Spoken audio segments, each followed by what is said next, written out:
Audio Jungle.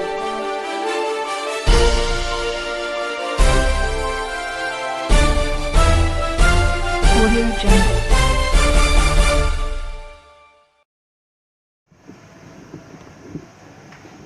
दूसरे panelist हैं brother हम्मादुल अस्द Meerut city.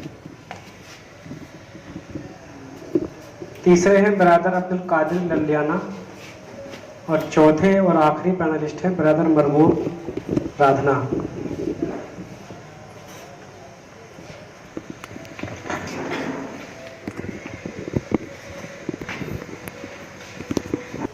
तो अभी एकदम से मेरे जहन में आया कि अगर हमने पैनल डिस्कशन रखा है तो वो क्यों रखा है। तो इस बात से हम उनको यकीन भी दिलाना चाहते हैं कि आइंदा हम इसके ऊपर ज़्यादा ध्यान देंगे इंशाअल्लाह। ज़रूरत इसकी इसलिए महसूस हुई है कि जिस तरह से अल्लाह ताला ने एक अपना निज़ाम कायम किया हुआ है, एक दस्तूर अल्लाह ताला ने हमें दिया है कुरान शरीफ, उसी तरह से ईसाइयों का भी एक अपना दस्तूर है। क्योंकि जितनी भी मखलूक़ात हैं इस दुनिया में, सबसे जो ज़्यादा अफजल है वो इंसान को बनाया है। कहा गया है कि अल्लाह ताला ने इंसान को अपने दोनों हाथों से बनाया है, यहाँ तक कि फरिश्तों तक से भी सजदा करा दिया है। उसकी सबसे बड़ी वजह यही है कि अगर हम कंपेयर करेंगे तो इंसान और बाकी जो दीगर मखलूक़ात हैं उनमें एक चीज़ सबसे बड़ी जो फ़र्क है वो ये है कि हमारे पास, इंसानों के पास सोचने समझने की सलाहियत है, हमारे पास दिमाग है, हम समझ सकते हैं।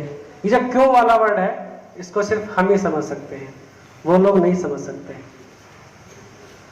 तो जो ये दस्तूर है ईसाइयों का, इसको लेके भी कुछ चीज़ें ईसाइयों का क्या वर्किंग स्टाइल होगा, किन किन पैरामीटर्स पर या किन किन महाज पर ईसाइयों काम करेगी, या ईसाइयों को ज्वाइन करने के लिए क्या क्या एलिजिबिलिटी या शर्तें होनी चाहिए, या किन किन चीज़ों से ईसाइयों परहेज करेगी, क्या उसका मिशन है, क्या उसका मकसद है, ये सब चीज़ें ईसाइयों के दस्तूर के अंदर मौजूद हैं। आज हमने यहाँ पर ईसाइयों कॉन्स्टिट्यूशन के अंदर 52 आर्टिकल हैं, उनमें से हमने सिर्फ यहाँ पर 5 आर्टिकल को लिया है। आर्टिकल नंबर 3, 4, माजरा चाहूँगा आर्टिकल नंबर 4, 5, 6, 39, 40।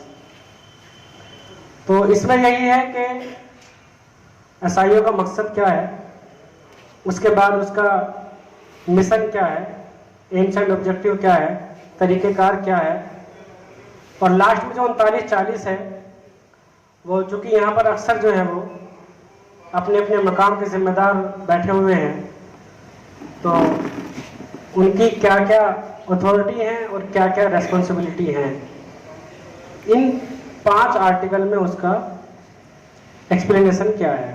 तो ईसाइयों का जो मिशन है वो क्या है, पहला सवाल।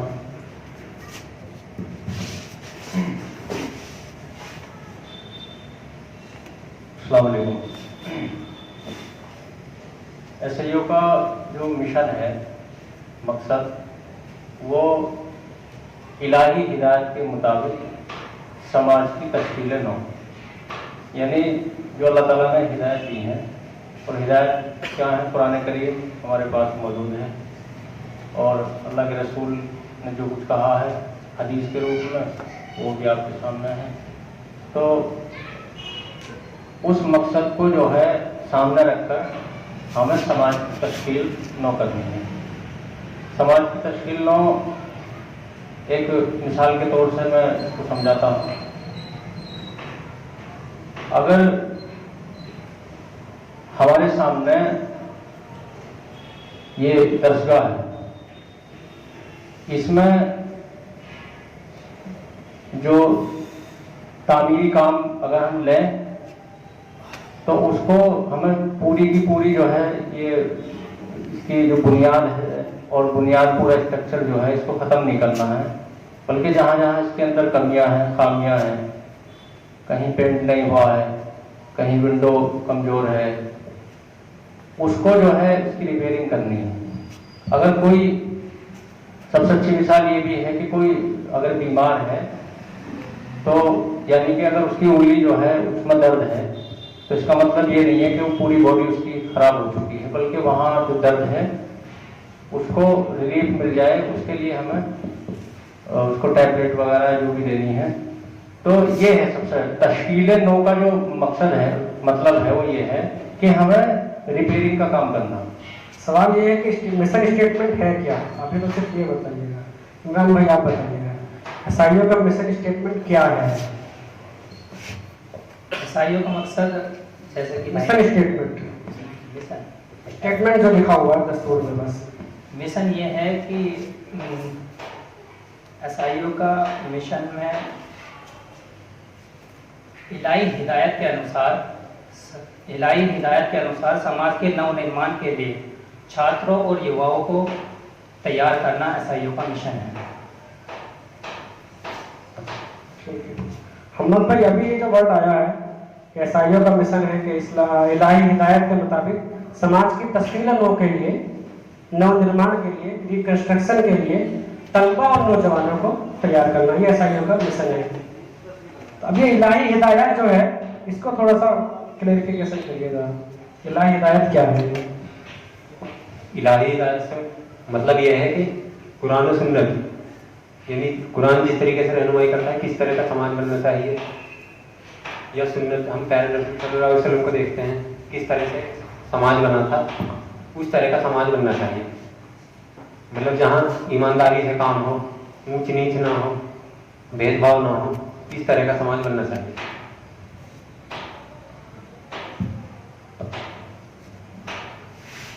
तो कादिर भाई कुछ और इसकी थोड़ी सी वजाहत करिए स्टेटमेंट की।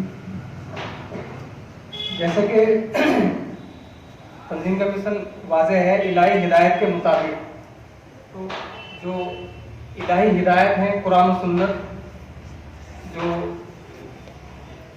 तंजीम का मिशन रहेगा ये कि अल्लाह के रसूल की ज़िंदगी चलता फिरता कुरान है, तो उसके मुताबिक समाज की तश्कील नौ के लिए, समाज के नव निर्माण के लिए, रिकंस्ट्रक्शन के लिए तलबा और नौजवानों को तैयार करना होगा। शुक्रिया। तो अभी हमारे सामने एक बात आई है कि एसआईओ का जो मिशन है वो इलाही हिदायत के मुताबिक समाज की तश्कील नौ के लिए तलबा और नौजवानों को तैयार करना है। इलाही हिदायत क्या है? यहाँ पे कुरान है, सुन्नत है।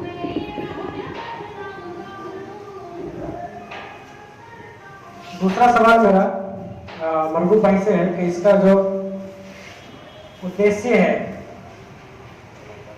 उसको थोड़ा सा बताइएगा।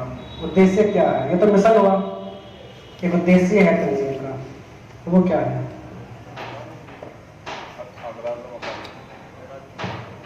एम्स एंड ऑब्जेक्टिव और मकासद।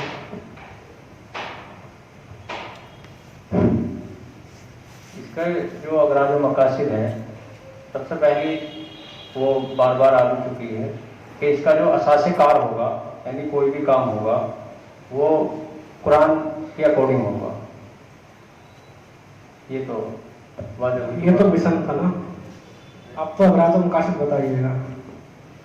आगे पास कर सकते हैं, कोई जरूरी नहीं।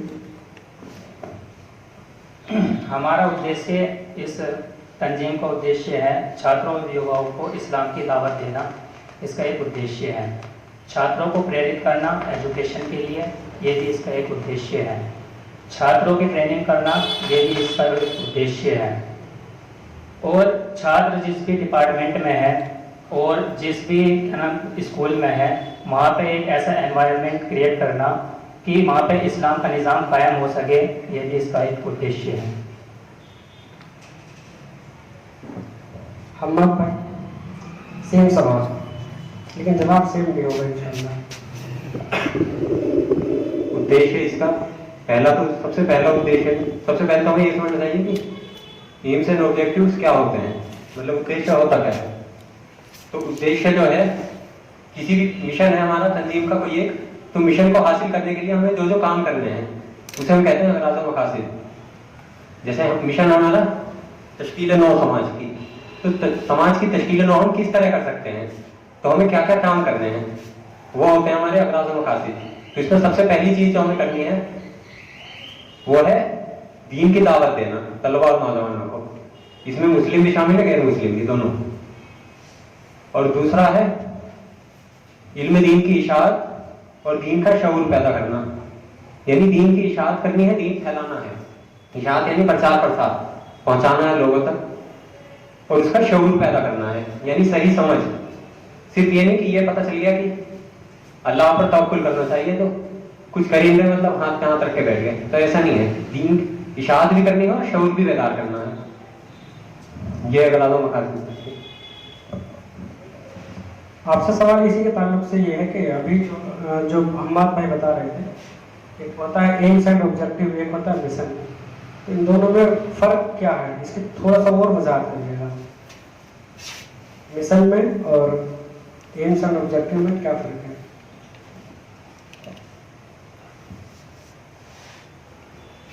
एम्स तो किसी भी चीज का टारगेट होता है, वो हमको अचीव करना है।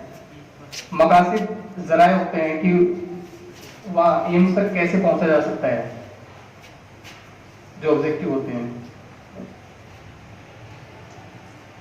आप मिशन और एम्स एक ही बता रहे हैं ना? मिशन और एम्स एक ही चीज कह रहे हैं आप।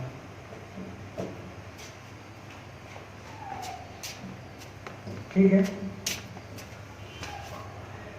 तो अभी जो हम बात कर रहे थे अगराज़ व मकासद की, एम्स एंड ऑब्जेक्टिव, उसका यही है कि सबसे पहले तो जासाइयों का मिशन तो क्लियर हुआ सब लोगों को कि इलाही हिदायत के मुताबिक समाज की तस्कीरों के लिए समाज के तलबा नौजवानों को तैयार करना है। एक बड़ा मिशन है ईसाइयों का। अब उस बड़े मिशन को पाने के लिए छोटे छोटे हमारे एम्स एंड ऑब्जेक्टिव हैं। जैसे अगर किसी का बड़ा मिशन है कि मुझे जो है MBBS डॉक्टर बनना है, तो बड़ा मिशन है उसका। छोटा उसका एम्स एंड ऑब्जेक्टिव क्या होगा, अगर वो अभी फिलहाल वो 10th क्लास में है तो उसका छोटा ऑब्जेक्टिव है उसको अभी इस वर्ष 2021 में उसको 10th पास करना है। फिर उसको एम्स है कि उसको नीट का एग्जाम का फॉर्म फिल करना है। इसी तरह से वो बड़े मकसद को मतलब पा सकता है। तो ये हुआ उसका एम्स एंड ऑब्जेक्टिव। एसआईओ का जो एम्स एंड ऑब्जेक्टिव है वो मेनली 3 चीज़ है। एक तो ये है कि गैर मुस्लिम तलबा को इस्लाम की दावत देना है। एक तो ये है सबसे पहला, गैर मुस्लिम तलबा को इस्लाम की दावत देना है। दूसरा ये है जो इस्लामी माशरा है या जो मुस्लिम तलबा है उसमें दीन का शऊर को बेदार करना है। तीसरा जो है, उससे पहले एक सवाल हम लेते हैं, उसको फिर मैं बताऊंगा इंशाअल्लाह। मेरा सवाल इमरान भाई से है कि कोई भी एक मुस्लिम स्टूडेंट्स है वो एसआईओ से क्यों जुड़े, उसको क्या फायदा है एसआईओ से जुड़ के? एसआईओ जुड़ने का एक सबसे बड़ा फायदा यह है कि स्टूडेंट जिसको अपने जैसा क्या नाम उसे चाहिए वो एसआईओ में उसको मिलता है, और जैसा एनवायरनमेंट की उसको ज़रूरत होती है वो भी मिलती है। और एसआईओ उसको मार्गदर्शक भी देती है, गाइडेंस भी करती है कि आपको कहाँ जाना चाहिए, आपका उद्देश्य क्या होना चाहिए, आपको क्या नाम पढ़ाई के साथ साथ और अल्लाह को कैसे राजी करना पड़ेगा, उसका भी मार्गदर्शन एसआईओ करती है। तो एसआईओ समाज में जीने का तौर तरीका बाकायदा बताती है, इसलिए एक स्टूडेंट को एसआईओ से जोड़ने की बहुत ज़रूरत है। जी, तकरीबन किसी हद तक ठीक है। अब्दुल कादिर भाई से सवाल, एक मुस्लिम स्टूडेंट्स है वो एसआईओ से क्यों जुड़े? मुस्लिम स्टूडेंट्स अभी आप देखते हैं कि हर एक हर किसी ने अपनी एक यूनियन बना रखी है। जैसे व्यापारी वालों का अलग यूनियन है और किसान संगठन है, और भी दीगर सबके अपने अलग अलग संगठन हैं, अलग अलग ऑर्गेनाइजेशन है। तो ऐसे ही ये जो है हमारी एसआईओ ये है स्टूडेंट्स ऑर्गेनाइजेशन है स्टूडेंट्स के लिए।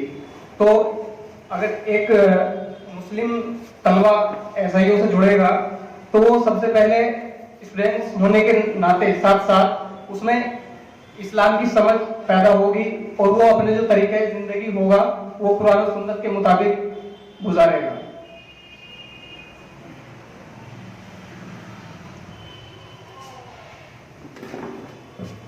ठीक है, अगराज़ व मकासद का तीसरा पॉइंट यही था कि एसआईओ जो है स्टूडेंट्स के पर्सनैलिटी डेवलपमेंट में काम करती है, जैसे कि वो इसकी इनफरादी ज़िंदगी में भी और इज्तिमाई ज़िंदगी को भी इस तरह से आमादा करती है कि वो अपनी ज़िंदगी जो है वो इनफरादी भी, इंडिविजुअल भी और इज्तिमाई भी, ग्रुप की शक्ल में भी, कलेक्टिवली भी वो सिर्फ और सिर्फ कुरान और सुन्नत की रोशनी में वो उसको गुजारे। ये तीसरा उसका अगराज़ व मकासद है। नेक्स्ट सवाल है मेरा ये है कि बहुत सारी तंजीमें हैं, मुस्लिम तंजीमें। मेरा सवाल हम्माद भाई से है जो अपना मुस्लिम तंजीम होने का दावा करती है। बहुत सारी नेशनल लेवल पे है, बहुत सारी स्टेट लेवल पे है, बहुत सारी ग्लोबल लेवल पे है। तो फिर सवाल ये आता है कि एसआईओ ही से क्यों जुड़े। पहला सवाल था एसआईओ से क्यों जुड़े, अब सवाल है कि एसआईओ ही से क्यों जुड़े। किसी भी ऑर्गेनाइजेशन या किसी भी चीज से जुड़ने के लिए सबसे पहले हमें ये देखना चाहिए कि हम उससे क्यों जुड़ रहे हैं। तो हमें ये देखना होगा कि हम क्यों जुड़ रहे हैं, इससे हमें क्या काम करना है। तो हमारा जो मिशन है हर इंसान का, चाहे वो एसआईओ में जुड़ा हुआ है या नहीं जुड़ा हुआ है, हर मुसलमान का एक मिशन है, वो ये है दीन कायम करना इस जमीन पर, यानी अल्लाह का जो कानून है उसको नाफिज करना। तो इसके लिए हम ये देखेंगे कि ये काम हम कहाँ से कर सकते हैं। बहुत सारी तंजीमें हैं, एसआईओ है और भी हैं, तो हम देखेंगे इनमें से ज्यादा अच्छा काम हम किस तंजीम से जुड़ के कर सकते हैं उसके मुताबिक। तो उसमें हम देखेंगे जो भी बेहतर होगी उससे जुड़ेंगे। बेहतर का पैमाना क्या होगा, वही तो पूछ रहा हूँ मैं आपसे। बेहतर का पैमाना ये होगा कि हम ये देखेंगे कि जो मकसद हमारा है क्या उस तंजीम का भी यही मकसद है, यानी जो मकसद अल्लाह ताला ने बयान किया है क्या इस तंजीम से जुड़ के हम उस मकसद को हासिल कर सकते हैं। जैसे मकसद क्या है कि अल्लाह का कानून इस जमीन पे मतलब लागू होना, तो उसके हम देखेंगे कि इस तंजीम का मिशन क्या है। इस तंजीम का मिशन है इलाही हिदायत के मुताबिक समाज की तश्कील नौ के लिए तलबा और नौजवानों को तैयार करना। तो इसमें सबसे पहली चीज़ है इलाही हिदायत के मुताबिक, और समाज की तश्कील नौ करनी है हमें, उसके लिए तलबा नौजवानों को तैयार करना है। तो यहाँ से हमारा वो मिशन पूरा हो सकता है जिसके लिए हम उठे हैं। तो इस वजह से हम एसआईओ में जुड़े हैं। सवाल ये है अब्दुल कादिर भाई से कि अभी बार बार वो मिशन की बात आ रही है। मेरा ये सवाल अभी जहन में आया है कि एसआईओ का जो मिशन ही क्यों है, क्योंकि जैसा पिछली तकरीर में क्यों पर बात आ रही थी, तो ये मिशन एसआईओ का क्यों है, कुछ और मिशन क्यों नहीं है, या इस मिशन के पीछे मतलब आइडिया क्या है एसआईओ का।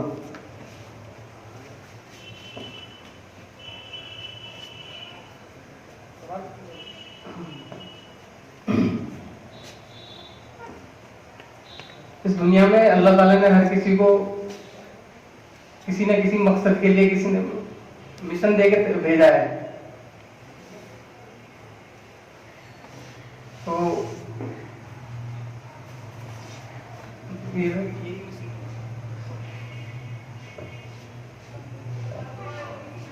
जैसा कि नाम से ही वाज़ेह होता है कि SIO student Islamic organization, Islamic तलबा तंजीम, तो इस्लामिक है तो इस्लाम नाम से वाज़ेह हो रहा है, तो उसमें कुरान और हदीस इलाही हिदायत के मुताबिक समाज की तश्कील के लिए, तो इससे बढ़कर कोई और दूसरा मिशन कुरान और सुन्नत से अलग कुछ और चीज़ बेहतर हो नहीं सकती जो मिशन को लेकर चले।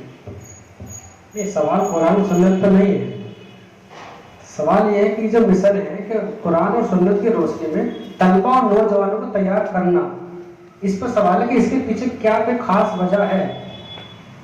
ये कुछ आइडिया तो उसका होगा ना, हमें काम करना उसके पीछे एक वजह होती है।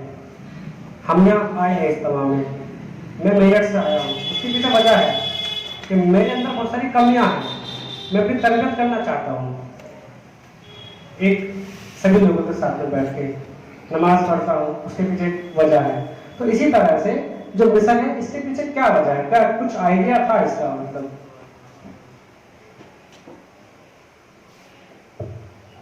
इमरान भाई आप बताइए। जैसा कि पता है कि ये जो है ये छात्रों और युवाओं को ही तैयार करती है, हमारा यही मिशन है। लेकिन इसमें हमने ये रखा क्यों, सवाल ये है असल में हमारी जो ज़िंदगी है, इंसान की जो ज़िंदगी है वो 3 मरहले से गुजरती है। नंबर 1 उसका बचपना होता है, और दूसरी उसकी जवानी होती है, और तीसरा उसका बुढ़ापा होता है।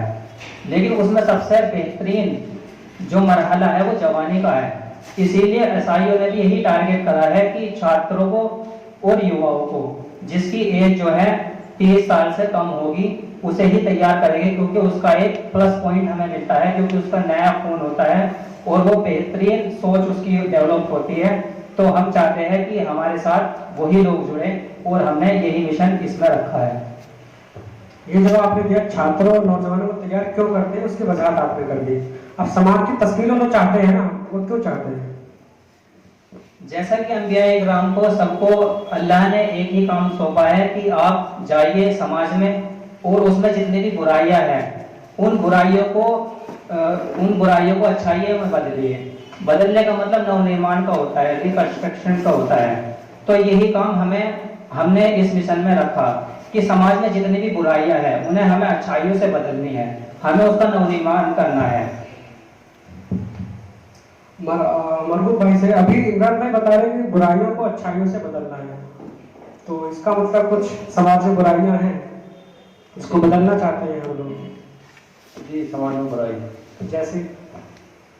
जैसा आप देख भी रहे हैं, आज की अगर बात करें तो नशा इस कदर आम हो चुका है कि खुल के सब लोग जो हैं शराब वगैरह या नशावर चीज़ें इस्तेमाल कर रहे हैं। आज की अगर बात करें तो नशीले पदार्थ बहुत ज़्यादा जो यूज हो रहे हैं। माशाल्लाह। तो यही है कि मतलब इसके पीछे जहाँ तक मैंने समझा है ईसाइयों को, तो उसकी यही वजह है कि ईसाइयों का ये मानना है जो मौजूदा समाज है वो सही नहीं है, उसकी जो बुनियाद है, जो उसके पिलर है वो सही नहीं है।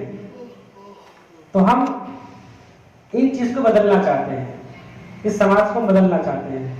अब से तकरीबन 38-40 साल पहले ख्वाब देखा था हमारे बुजुर्गों ने कि हम समाज को बदलना चाहते हैं। इसकी बुनियाद ही गलत है, फिर चाहे वो इकोनॉमिक सिस्टम हो, इनजस्टिस का मामला हो, कहीं भी आप नजर दौड़ा लीजिए, क्योंकि उसका वक्त नहीं है कि अब मैं उस पर जाऊँ कि समाज किन किन बुराइयों से घिरा हुआ है, सब अल्हम्दुलिल्लाह अच्छे से सब वाकिफ है। तो हमारा यही मानना है कि समाज अभी सही नहीं है, हम इसको बदलना चाहते हैं। नौजवानों को और स्टूडेंट्स को इसलिए फोकस किया है कि जितने भी रिवॉल्यूशन आए हैं, चाहे वो हिंदुस्तान में आए हो या दूसरे मुल्कों में आए हो, जो एक ज़्यादा जो एक्टिवली रोल रहा है वो स्टूडेंट्स का रहा है, नौजवानों का रहा है। अल्लाह ताला ने भी कहा है कि नौजवानी का जो हिसाब है अल्लाह ताला अलग लेगा। तो नौजवानी में जो गर्म खून होता है, जो गर्म जोश होता है, उसमें जो है इंसान एक अगर अपना मिशन उसके सामने क्लियर हो तो वो उसको अल्हम्दुलिल्लाह अच्छे से अचीव कर लेगा। एक नेक्स्ट सवाल ये है इसके बाद में कि आर्टिकल 5 में ये लिखा हुआ है कि संगठन अपने सभी कार्यों में नैतिक सीमाओं का पाबंद होगा। तो इसको थोड़ा सा वजाहत करिएगा इसकी। ब्रदर अब्दुल कादिर।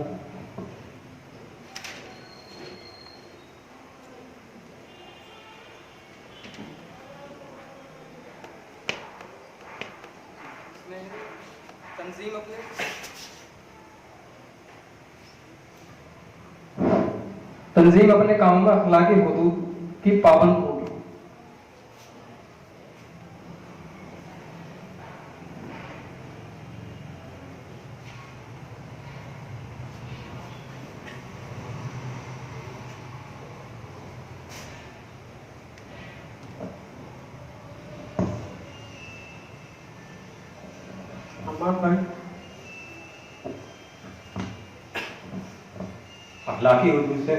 अखलाकी हुदूद की पाबंदी के मतलब मेरे ख्याल से ये है कि मतलब तंजीम को जो भी काम करना है या इसके अपराध को तो मतलब काम करने के बहुत सारे तरीके होते हैं। एक तो यह है जबरदस्ती, मतलब हमारा कोई काम है कि हमें ये काम करना है तो हम जबरदस्ती उस काम को करने लगे, या गलत तरीके से करने लगे तो हमें इस तरीके से करना, हमें अखलाकी हुदूद की पाबंदी के साथ काम को करना है।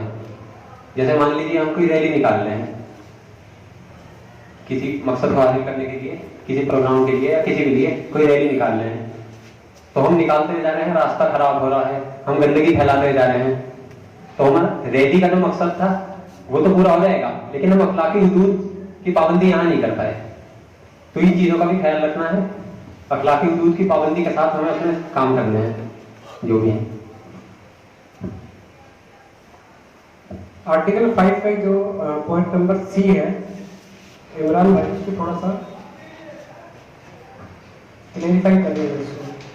आर्टिकल सी में है उद्देश्य की प्राप्ति के लिए शांतिपूर्ण सकारात्मक मार्ग, शिक्षा, उपदेश और प्रचार प्रसार के प्रसिद्ध माध्यम अपनाएंगे। यानी कि हमारा एसआईओ जो माध्यम जो होगा उसका शिक्षा माध्यम होगा और प्रचार प्रसार मीडिया उसका माध्यम होगा, और तमाम कार्यों से, ऐसे कार्यों से बचेगी जो बुराई की तरफ हमको लेके जाते हैं। सच्चाई और ईमानदारी के विरुद्ध हो अथवा सांप्रदायिक वर्ग संगत सामाजिक बिगाड़ पैदा हो सकता है। एसआईओ का जो मार्गदर्शक होगा वो शिक्षा और प्रचार प्रसार होगा, इस आर्टिकल में ही है। इसमें तो मार्गदर्शक तो कुरान और सुन्नत होगा, पहले लिखा हुआ ना आर्टिकल 5 में। उद्देश्य की प्राप्ति के लिए शांतिपूर्ण और सकारात्मक मार्ग, शिक्षा, उपदेश और प्रचार प्रसार होगा।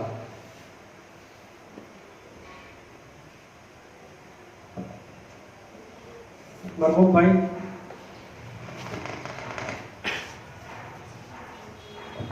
आर्टिकल बी एंड सी में डिफरेंस बताइएगा। मैं पढ़ देता हूँ। आर्टिकल बी में तो ये है कि संगठन अपने सभी कार्यों में नैतिक सीमाओं का पाबंद होगी, और सी में यह है संगठन अपने उद्देश्यों की प्राप्ति के लिए शांतिपूर्ण और सकारात्मक तरीका, मार्ग, शिक्षा, उपदेश और प्रचार प्रसार के प्रसिद्ध माध्यम अपनाएगा और उन तमाम कार्यों से बचेगा जो सच्चाई और ईमानदारी के खिलाफ हो या जिनसे सांप्रदायिक, वैमनस्य, वर्ग संघर्ष या सामाजिक बिगाड़ पैदा हो। उन सब चीजों से एसआईओ बचेगी। तो इसमें और फिर जो दूसरा वाला था कि एक नैतिक सीमा का पाबंद होगा, इन दोनों में फिर क्या फर्क है? इसको अलग अलग लिखने के लिए क्या अलग है? ये जो अखलाकी हुदूद हैं इनका पाबंद होगा। एक तो दरअसल जैसे ही प्रोग्राम चल रहा है, तो एक मिसाल देकर के मैं समझाता हूँ। एक तो प्रोग्राम में जो डीओ साहब हैं उनकी बगैर इजाज़त के कोई बाहर नहीं जाएगा, ये अखलाकी हुदूद है। फ़ोन वगैरह का इस्तेमाल नहीं होगा, और जो आपको यहाँ बुलाया गया है, जो जिम्मेदारी दी है, और जो लेक्चर्स हुए हैं अपने मकाम पर जाकर के किस तरह से उसको डिजाइन करना है, ये अखलाकी हुदूद में ये चीज़ें आती हैं। यानी जो भी जिम्मेदारान लोग हैं उन्होंने जो जिस मकसद के लिए यहाँ हम आए हैं, जो यहाँ के रूल्स, कायदे कानून हैं, और यहाँ से जाने के बाद ये अखलाकी हुदूद में आते हैं। ठीक है, इसमें ये लिखा हुआ है कि संगठन अपने उद्देश्य की प्राप्ति के लिए हमेशा जो है वो एक शांतिपूर्ण तरीके से और पॉजिटिव वे इस तरह का काम नहीं करेगा कि जिससे कोई सांप्रदायिक सौहार्द में कोई प्रॉब्लम आती हो या कहीं लड़ाई झगड़ा होता हो। तो इसका कोई इस तरह का कोई एग्जाम्पल बताइए जो एसआईओ ने अचीव किया हो बगैर किसी इन चीजों के, जिनकी खुलासा इसमें किया है। ये इसमें तंजीम अपने अगराज और मकासद, वो तो मैंने पढ़ दिया, कोई एग्जाम्पल बताइएगा। तो इसमें यह है कि जो हमारी तंजीम है, पहले ऐसी उम्मीद भी नहीं है कि इस तरह का कोई वो होगा, लेकिन कुछ अफराद हैं जो इस तरह से गड़बड़ी हो जाती है, सभी तरह के हैं, लेकिन उम्मीद है कि ऐसा कोई हुआ नहीं है वैसे। और इसमें सवाल समझ नहीं पाया शायद। सवाल मेरा ये है कि इसमें ये लिखा हुआ है अगराज़ मकासद में, एम्स एंड ऑब्जेक्टिव में के बाद जो आर्टिकल 5 है उसमें सी लिखा हुआ है कि एसआईओ अपना किसी भी काम को करने के लिए एक तो जो अखलाकी हुदूद है उसकी पाबंद होगी, तो कभी भी उस दायरे से बाहर नहीं जाएगी अपने मिशन को पाने के लिए, अपने उद्देश्य को पाने के लिए। दूसरा इसमें लिखा हुआ है एसआईओ जब कोई भी काम करेगी तो बिल्कुल वो शांतिपूर्ण तरीके से करेगी। कोई भी इस तरह का काम नहीं करेगी जो किसी को प्रॉब्लम हो। कोई भी इस तरह की चीज नहीं, अगर गवर्नमेंट के खिलाफ भी कोई चीज करनी है तो उसको भी एक दायरा है, एक अखलाकी दायरा है, उसमें वो रह के करेगी। तो मेरा सवाल ये है कि कोई इस तरह के काम एसआईओ ने किए हैं अभी तक, चाहे वो नेशनल लेवल पर हो, स्टेट लेवल पर हो, या जिस मकाम से आप आते हैं उस मकाम लेवल पर हो, जिसमें कोई इस तरह का काम किया है और आप लोग कामयाब हुए हैं और आपने इन चीजों का ख्याल रखा हो। कुछ इस तरह की मिसाल कोई हमें दीजिएगा। ऐसी तो कोई इमरान भाई आप मिसाल दीजिए। अभी हमारे सामने एक क्या नाम वो आया था, राजस्थान से एक मसला आया था जो उसमें कि कोई राइटर थे और उन्होंने इस्लाम को जो है उसमें एक आर्टिकल छापा था कि इस्लाम जो है वो आतंकवाद को जो बढ़ावा देता है वो इस्लाम देता है। तो एसआईओ ने इस चीज़ को बाकायदा शांतिपूर्ण और प्रचार प्रसार के माध्यम से इस चीज़ को अचीव किया है और लोगों को बताया है और उसमें कामयाबी अल्हम्दुलिल्लाह हुई है कि उसमें से वो जो है वो रिमूव करी गई है। और अभी देखने को मिला है कि जो क्या नाम तबलीगी जमात को उछाला गया था, उनके बारे में बताया गया था कि कोरोना जो फैलाया है वो तबलीगी जमात ने फैलाया है और उसके लिए आर्टिकल भी छपा था, उसको भी सरअंजाम एसआईओ ने दिया है, करा है और बहुत शांतिपूर्ण तरीके से करा है। ये अच्छी है एसआईओ ने। बहुत अच्छा। एक तो ये मिसाल दी है इमरान भाई ने, और कोई मिसाल दूसरी अब्दुल कादिर भाई, इसके अलावा कोई और मिसाल?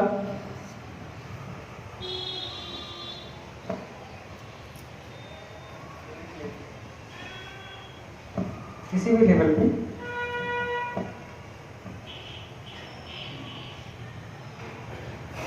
यूनिट लेवल पे हमने बकराईद से कबल, बकराईद से पहले एक पोस्टर लगाए थे हमने, तो उसमें कोरोना की गाइडलाइंस को मद्देनजर रखते हुए उसमें हमने कुछ पॉइंट्स लिखे थे और फिर हमने वो सभी फ्लैग्स गांव में लगाए थे।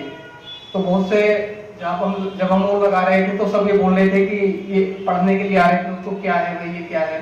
तो उन्होंने फिर बाद में हमसे ये भी बोला कि अरे भाई ये तो और भी लगाओ, ये तो गाँव में कम पड़ गया, आप तो कम बहुत कम लेकर आए हैं। हम बोले कि हम मुख्तसर लेकर आए हैं मेहमान चौराहों के लिए। तो उसमें जब उन्होंने सभी ने वो सभी बात पढ़ी कि हमको किस तरीके से कुर्बानी करनी है, कोविड-19 का सोशल डिस्टेंसिंग का पालन करना है, तो उन्होंने कहा कि बहुत अच्छा काम कर रहे हो आप लोग, जबकि मुस्लिम्स लोग को बदनाम किया जा रहा है कोरोना के चलते। जी, तो ये एक अचीवमेंट थी हमारी। जी, इस तरह का मतलब बहुत सारे अचीवमेंट असाइन कर रहे हैं। जैसे 2011-12 के आसपास की बात, कांग्रेस की हुकूमत हुआ करती थी, तो 6 या 8 क्लास में सेक्स एजुकेशन को लेकर कोई चीज़ चल रही थी।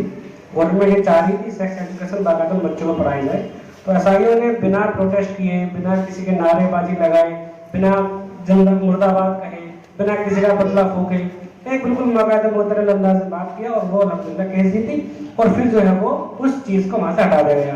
एक चीज़ वो है। दूसरा ये है कि अभी 2-3 साल पहले के वाक़या है कि वो नीट का एग्जाम जो उर्दू होने लगा, एसआई ने जो है उसको फाइट किया।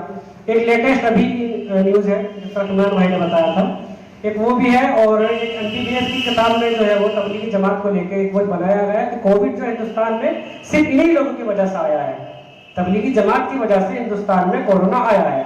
इस तरह का उन लोगों ने अपनी किताबों में छापा था।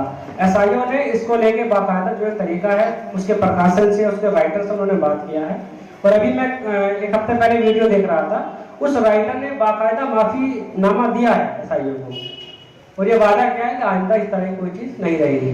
तो ये चीज़ एसआईओ की एक बड़ी खूबसूरती लगती है मुझे कि बिना मुर्दाबाद के नारे लगाए हुए, बिना प्रोटेस्ट किए हुए, सिर्फ एक लीगल वे में उनसे बात करके ये जीत किया है। उसके बाद एक नेक्स्ट सवाल है मेरा, आर्टिकल 6 में जो ये लिखा हुआ है मेंबर कौन हो सकता है, तो इसमें लिखा हुआ प्रत्येक छात्र और युवा जो भारतीय संघ का नागरिक हो इस संगठन का सदस्य बन सकता है। तो यहाँ मेरा सवाल मरहूम भाई से है कि भारतीय संघ से क्या मुराद है यहाँ पे? भारतीय संघ का नागरिक हो। भारतीय संघ दस्तूर में लिखा हुआ है कि वो छात्र और युवा जो भारतीय संघ का नागरिक हो इस संगठन का सदस्य बन सकता है। तो यहाँ संघ से क्या मुराद है, भारत भी क्यों नहीं लिखा हुआ है?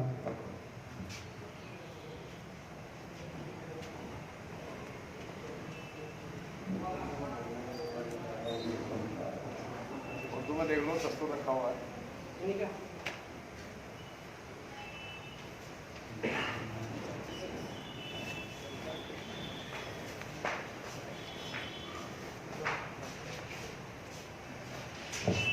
उर्दू में लिखा होगा हर तालिब इल्म और नौजवान जो इंडियन यूनियन का शहरी हो।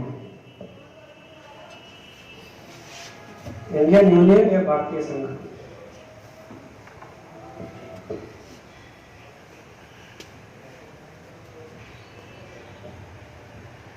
आगे मुराद ये है कि वो इंडिया में रहता हो,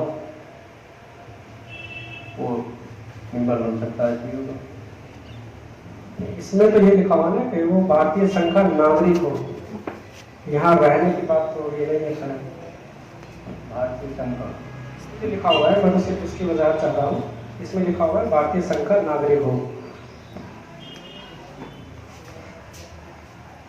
जब हम संविधान को पढ़ते हैं अपने भारत के, तो उसमें आर्टिकल 1 में लिखा हुआ है कि भारत जो है राज्यों का संघ होगा। इसीलिए राज्यों सारे राज्यों से मिलकर एक भारत एक संघ बनता है। तो इसीलिए हमने आर्टिकल में डाला है कि जो राज्य जो संघ का सदस्य होगा वो ही नागरिक इसका बन सकता है।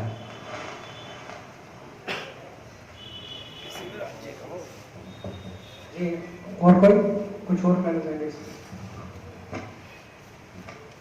भारतीय संघ से मुराद मतलब सिर्फ राज्य तो हो नहीं सकते, क्योंकि बहुत सारे केंद्र शासित प्रदेश हैं, जैसे दिल्ली भी हुआ, वहाँ के भी मेंबर बनते हैं। तो केंद्र शासित प्रदेश, तो इंडियन यूनियन का मतलब यह है कि मतलब भारत में जो ऐसे इलाके हैं जहाँ कोई अलग से आर्टिकल है या कोई सेंसिटिव इलाका है वो, या कोई अलग आर्टिकल या क्लॉज है इंडियन कॉन्स्टिट्यूशन में, तो उसके अलावा जो बाकी जगह हैं वो कहेंगे इंडियन यूनियन।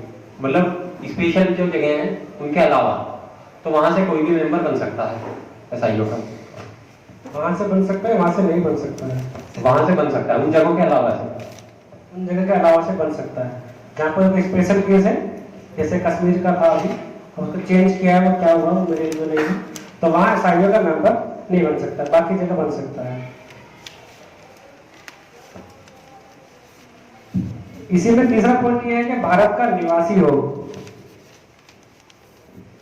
तो नागरिक भी हो और निवासी भी हो तब वो मेंबर की शर्त है। तो इसको अब्दुल कादिर भाई थोड़ा सा और क्लियर करिएगा।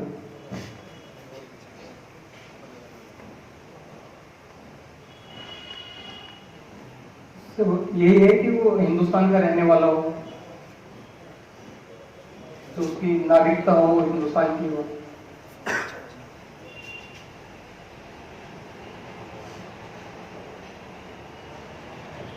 नहीं, एक साहब हिंदुस्तान के हैं और बल्कि भारतीय संघ के नागरिक हैं, वो अमेरिका में रह रहे हैं, तो क्या मेंबर होंगे एसआईओ के? नहीं, वो तो नहीं, वो वहाँ के निवासी भी हों हिंदुस्तान में। और बाहर के और यहाँ निवासी है, तो उस कंडीशन में क्या मेंबर होंगे? नहीं, अगर वो यहाँ पे रह रहे हैं, वो यहाँ की नागरिकता है उनके पास, तो वो हो सकते हैं। नागरिकता बाहर की है, निवासी हिंदुस्तान की, उस कंडीशन में क्या होंगे? वो भी नहीं हो सकते।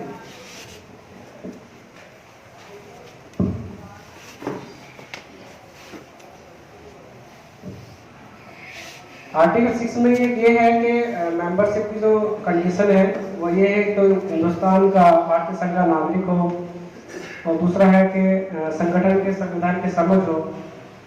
एक और चीज है इसमें, नमाज रोजे का पाबंद हो, और इस्लाम के जो दीगर फराइज हैं उनको सही शर्तों के साथ अदा करने के लिए प्रयासरत हो। इसको थोड़ा सा इमरान भाई 2 मिनट में वजाहत कर दीजिएगा। नमाज और रोजे का पाबंद, इस्लाम के अन्य अनिवार्य जो फराइज है उसकी पाबंद हो।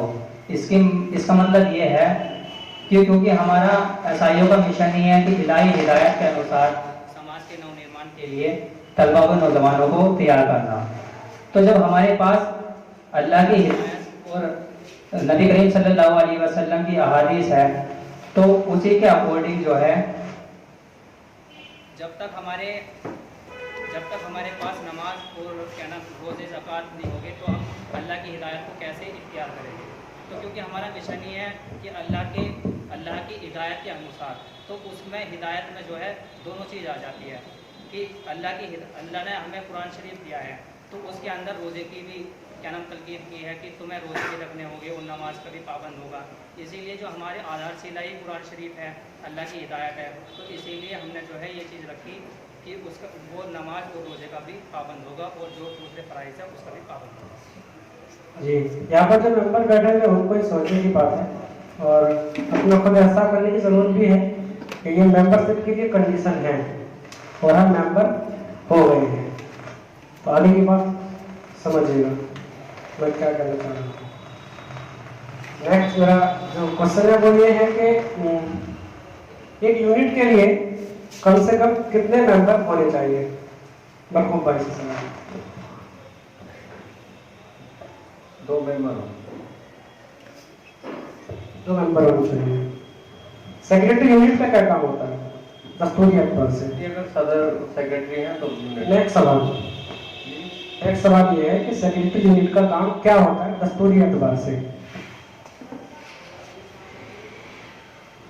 सदर और सेक्रेटरी का ओनली सेक्रेटरी का। सेक्रेटरी जो होते हैं वो जो सदर होते हैं, सदर और सेक्रेटरी, ये मतलब बाकायदा जो सदर का काम होता है वो सेक्रेटरी को करता है। दोनों फर्क की क्या है? नुमाइंदगी है, उसकी नुमाइंदगी कर रहे हैं। सेक्रेटरी नुमाइंदगी करता, जो सदर कहते हैं उनकी नुमाइंदगी करता, और मेंबर जो है उनके एक्टिव करता नुमाइंदगी के तौर पर होते हैं। मान लीजिए तो उसकी एब्सेंस होती है ना, किसी भी इंसान की अगर नुमाइंदगी हो तो एब्सेंट होगी। सदर अगर यहाँ नहीं आते आज वो अपने नुमाइंदा किसी को भेजते, लेकिन बात खुद ही आए, तो इसी तरह से उसकी गैर मौजूदगी में तो नुमाइंदगी हो सकती है। लेकिन सदर भी है, सेक्रेटरी भी है, तो सेक्रेटरी यूनिट का काम क्या है दस्तूरी एतबार से? अब्दुल कादिर साहब।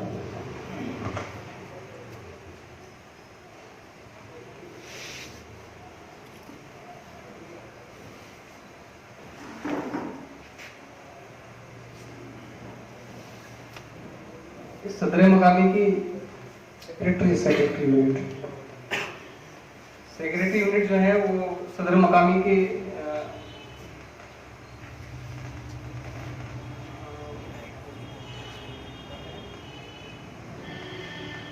उनके साथ में मिलकर काम करेंगे। मेंबर भी तो साथ ही मिलकर काम करेंगे।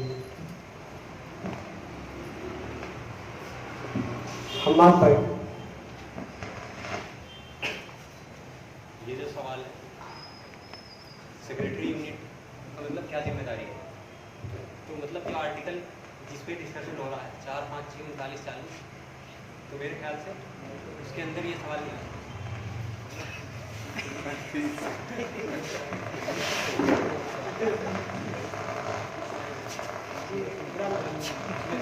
सदर यूनिट की जिम्मेदारी, सेक्रेटरी यूनिट की क्या जिम्मेदारी, ये नहीं है। सेक्रेटरी यूनिट की बात कर रहे हो? सेक्रेटरी यूनिट क्या?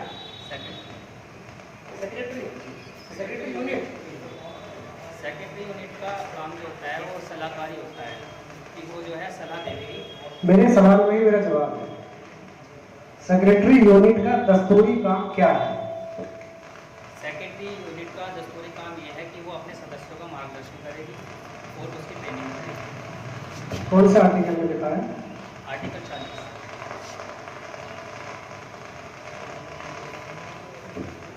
हाँ, इसका जवाब यह है कि एक्चुअली सेक्रेटरी यूनिट कोई दस्तूरी पोस्ट नहीं होती है। तो जब दस्तूरी पोस्ट नहीं होगी तो दस्तूरी काम भी नहीं होगा। तो दस्तूरी पोस्ट जो मकाम पर होती है वो सिर्फ सदर यूनिट की होती है। तो सदर यूनिट के जो वो इख्तियारात हैं उसको थोड़ा सा इमरान भाई वजाहत कर दीजिएगा।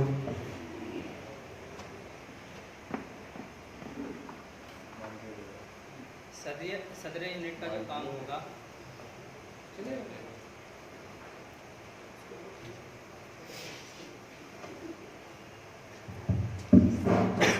सदर यूनिट का काम होगा वो अनुशासन और व्यवस्था को ठीक रखना और सदस्यों का ट्रेनिंग करेगी और उनका मार्गदर्शन करेगी और खुद भी सक्रिय रहेगी और अपने सदस्यों को भी सक्रिय एक्टिव रखेगी।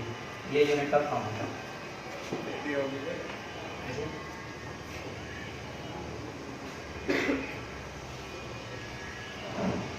सेकंड लास्ट क्वेश्चन ये है कि इसमें लिखा हुआ है कि एक हमारी सलाहकार समिति होती है जोनल लेवल पे, एक मकामी लेवल पे भी हो सकती है, तो उसके लिए शर्त क्या है ब्रदर मरबूब साहब?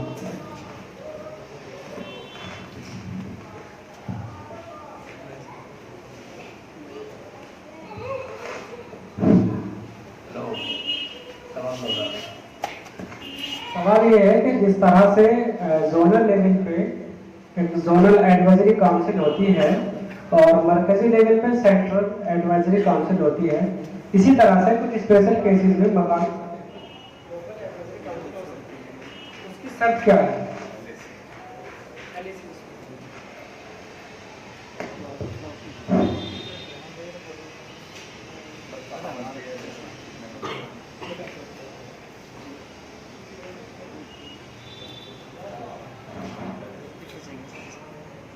अगले 3 मिनट में मैं अपना प्रोग्राम खत्म कर दूंगा इंशाअल्लाह।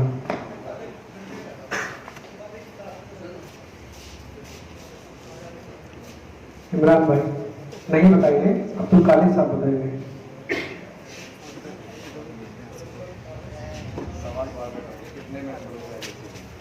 सवाल ये है कि जिस तरह से जेडीसी होती है जोनल एडवाइजरी काउंसिल और मरकजी लेवल पे सेंट्रल एडवाइजरी काउंसिल होती है, इसी तरह से स्पेशल केसेस में कुछ जगह मकामी सतह पर या यूं कहिए लोकल लेवल पे लोकल एडवाइजरी काउंसिल होती है, तो उसके लिए क्या कंडीशन है, क्या शर्त है? सवाल ये है।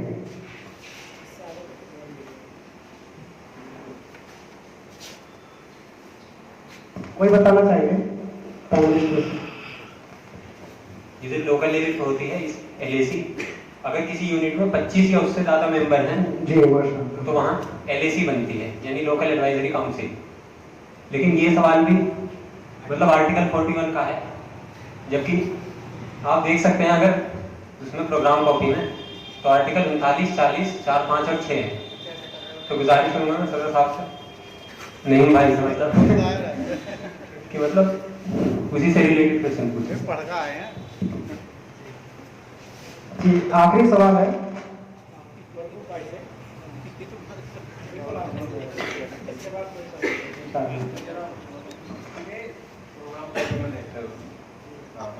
इस मुकाम पे सिर्फ 2 मेंबर हैं, वहाँ पर सदर यूनिट का इंतखाब कैसे होगा?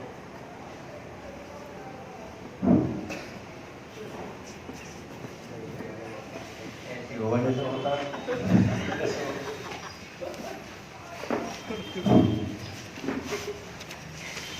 मतलब कैसे होता है बता। जिस मुकाम पे 5 मेंबर हैं तुम्हारे कैसे होगा? कुछ दोनों फर्क है या सेम है?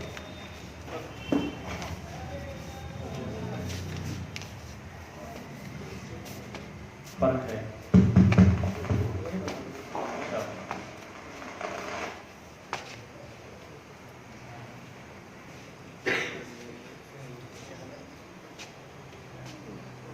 तो एक सदर बन गया और एक सेक्रेटरी बात करता हूँ, बाकी कोई है गिनती इनके 10, 20, 30, 40, 50, 100 इस पार।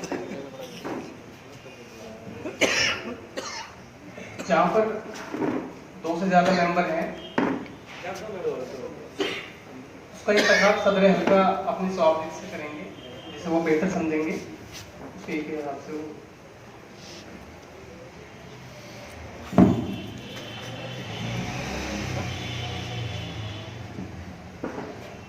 जी शुक्रिया। एक 2 चीजें हैं कि वो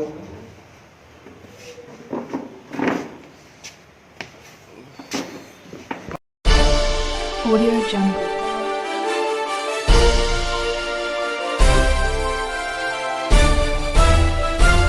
Audio Jungle.